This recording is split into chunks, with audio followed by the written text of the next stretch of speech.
अध्यक्ष जी, प्लीज।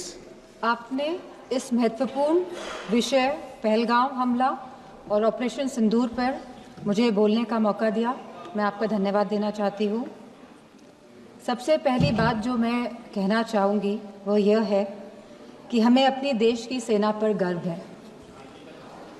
उनके शौर्य, सामर्थ्य, पुरुषार्थ, साहस, पराक्रम, वीरता और बलिदान को मेरा शत शत नमन।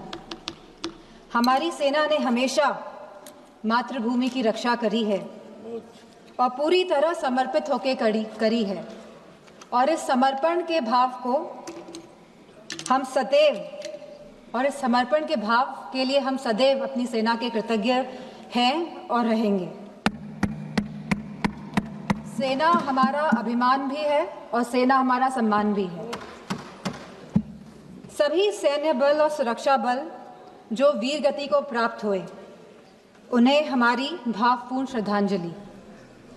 बॉर्डर पर भारत के जिन नागरिकों ने अपनी जान गंवाई और जो घायल हुए, उन सभी परिवारों के साथ हमारी संवेदना है। पहलगाम की जो आतंकवादी हमला जो 22 अप्रैल को हुआ, वह कहीं ना कहीं भारत की सुरक्षा पर आघात था। जहां एक तरफ सरकार यह कह रही थी कि सब कुछ नॉर्मल है कश्मीर पे, तो कहीं ना कहीं इस सरकार ने नेशनल सिक्योरिटी की कीमत पर कश्मीर में नॉर्मलसी का जो नैरेटिव सेट करने की कोशिश करी। पहलगाम की घटना कहीं ना कहीं उसी का अंजाम भी है। हमारा सवाल सीधे सरकार से यह है कि आखिरकार यह घटना क्यों घटी। आखिरकार पहलगाम में बाइसान वैली में जहां हजारों टूरिस्ट रोज जा रहे थे अपने परिवारों के साथ, और मैं पूछना चाहूंगी सरकार से कि अगर आपके परिवार के या हमारे परिवार का कोई भी सदस्य कश्मीर जाता, घाटी में घूमने जाता, तो बिना सिक्योरिटी के क्या आप उन्हें भेज देते? बिना किसी सुरक्षा के आप उन्हें भेज देते? तो क्या एक भारतीय की जान की कोई कीमत नहीं है? कहीं ना कहीं जो यह घटना घटी है, इसके लिए पूरी तरह से यह सरकार जिम्मेदार है और इसको रिस्पॉन्सिबिलिटी भी लेनी पड़ेगी और अकाउंटेबिलिटी भी सेट करनी पड़ेगी। और जिस समय घटना घटी तो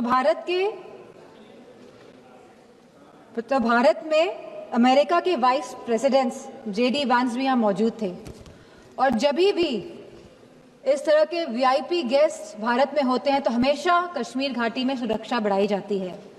लेकिन इस बार जो ये चूक हुई है, और यह खाली बरसान वैली की बात नहीं है, 60 और ऐसे टूरिस्ट डेस्टिनेशंस थे जहाँ पे कोई भी सुरक्षा नहीं थी, और आपके कहने पर ही, भारतीय जनता पार्टी की सरकार के कहने पर ही टूरिस्ट कश्मीर जा रहा था, इस भरोसे के साथ, इस विश्वास के साथ कि वह सुरक्षित है।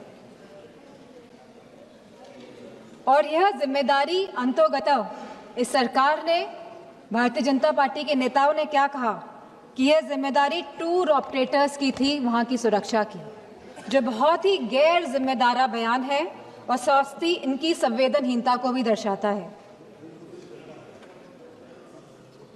ऑपरेशन सिंदूर में जहां भारतीय सेना ने सटीकता से पाकिस्तान और POK के अंदर 9 टेररिस्ट कैंप्स या आतंकी ढांचों को तबाह किया, को निशाना बनाया, और जब हमारा पल्ला भारी दिख रहा था तो ये सीज फायर का जो अनाउंसमेंट हुआ, बात ये नहीं है कि सीज फायर का अनाउंसमेंट हुआ, बात यह है कि सीज फायर का अनाउंसमेंट किसने किया।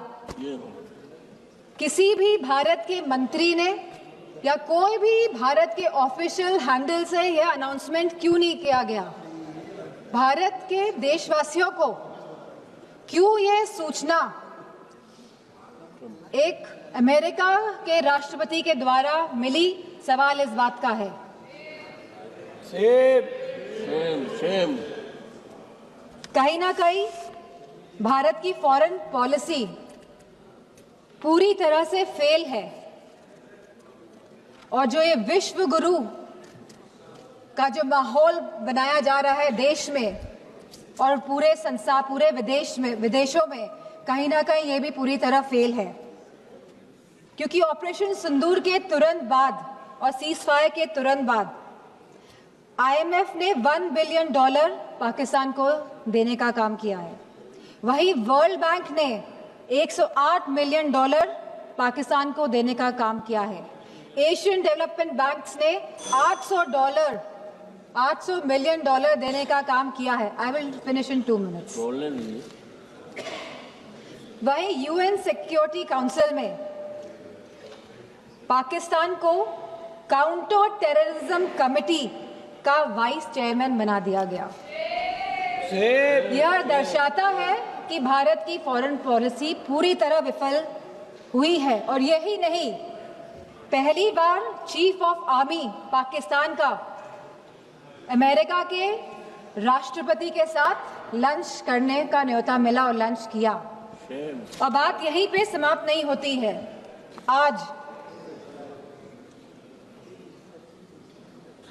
जनरल माइकल कुरेला को प्रेसिडेंट ऑफ पाकिस्तान ने प्रेस्टिजियस निशान-ए-इम्तियाज अवार्ड भी दिया है। तो ये रिश्ता जो पाकिस्तान का और जो अमेरिका का है और इन रिश्तों के बीच में भारत का खड़ा है, सवाल इस बात का है। सवाल ये भी है कि अगर चीफ डिफेंस स्टाफ ने ये बात कही कि हमारे लड़ाकू विमान गिरे हैं, तो लड़ाकू विमान तो गिनती के हैं, आज नहीं तो कल तो पता ही चल जाएगा कि कितने लड़ाकू विमान गिरे। प्लीज मां। तो सरकार को क्या दिक्कत है बताने में? सर 2 मिनट्स कि please 1 minute, please conclude. Only 2 minutes last. 1 minute, 1 minute. कितने लड़ाकू विमान गिरे हैं और ये लड़ाकू विमान जो गिरे हैं ये क्यों गिरे, ये भी सरकार को बताना पड़ेगा। सरकार पूरी तरह से, सरकार का इंटेलिजेंस फेलियर है। सरकार ये बात जानती ही नहीं थी कि जहां हम पाकिस्तान से लड़ रहे हैं वहीं दूसरा देश, हमारा पड़ोसी देश चीन, चाइना पूरी तरह से समर्थन कर रहा था पाकिस्तान का। क्या ये इंटेलिजेंस फेलियर था या ये एक्शनेबल इंटेलिजेंस को इग्नोर किया गया? Please please please. तो मैं अपनी बात यहीं पे समाप्त करते हुए कहना चाहूंगी कि जो भारत का जो डिफेंस का बजट है, जो 1.9% ऑफ द GDP है, इसको बढ़ाया जाए, इसको 3% किया जाए और वहीं अग्निवीर जैसी योजना को समाप्त किया जाए। और जो लेटेस्ट टेक्नोलॉजी से जो आज लड़ाई हो रही है, जो वॉरफेयर चल रहा है, तो भारतीय जनता पार्टी की सरकार है तो वो जागरूक बने इसके प्रति। Thank you. धन्यवाद। Thank you.